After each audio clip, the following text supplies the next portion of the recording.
Eric Pickles, do you have a two-house system with an allowance? I do indeed have a two-house system and an allowance.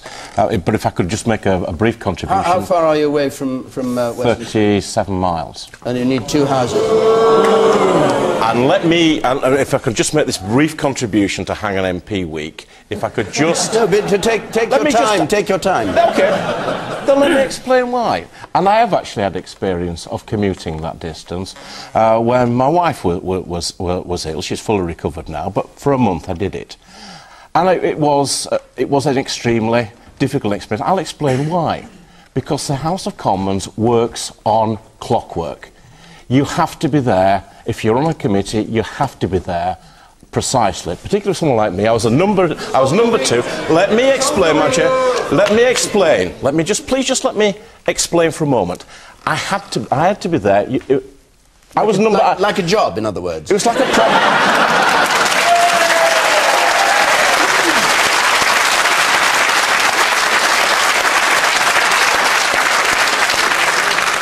Yes, exactly like a job. If you're the number two in the opposition, essentially you're running the committee. So I need to be there at 9:30 to move those amendments. It's all right it doesn't matter if a Liberal Democrat isn't there, but it matters. If I'm there. Cheap. But it matters if I'm there. I have to be there. So when I was doing this, I was leaving home at 5:30 in the morning to guarantee that I was going to be there, and I wasn't getting back until about 12 and 1 in the morning. Now, you can do that once or twice, you can do that for a while, but you've got to understand the House of Commons runs like clockwork. Eric, and I have never, ever claimed my full allowance. I have always claimed the amount... well, I mean, I publish them. I've always published them on my website. They've always been there for people to see. I have always been accountable. And I can tell you, I think that the things are going to come out in a week's time. You'll find that I think I've only claimed about 60% of the allowance. It might even be 55% of the allowance. But I'm a serious guy who will put in the hours, and I will work for those hours. But I can tell you this: it is no fun doing 5:30 in the morning right the way through some time work. Now sometimes, you can't be sat on a train saying to yourself, "Am I going to make it? Am I not going to make it?" And that's why I do it. The man there with the open-neck shirt.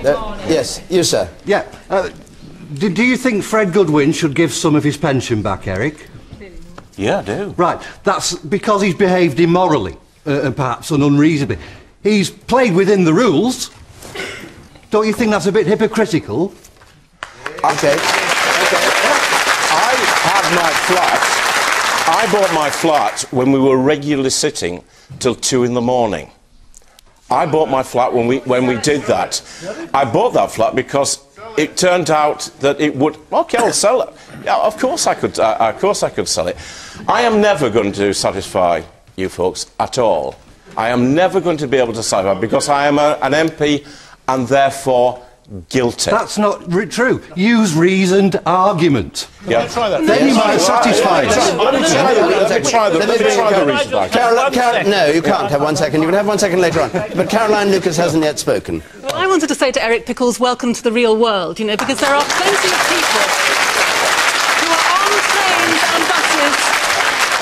trains and buses at 5:30 in the morning, who have to be there on time. I don't know what you think teachers and doctors do, whether or not they just kind of turn up when someone's kind of on a stretcher. They're not going back at 1 o'clock in the morning, Caroline. Some doctors certainly are going back at 1 o'clock in the morning. So, I mean, just realise that what you're describing is something that lots of people are trying to struggle with all the time. Often trying to struggle with public transport as well. But the key point I wanted to make was that I do think that there is a small number of MPs that seems to know no shame.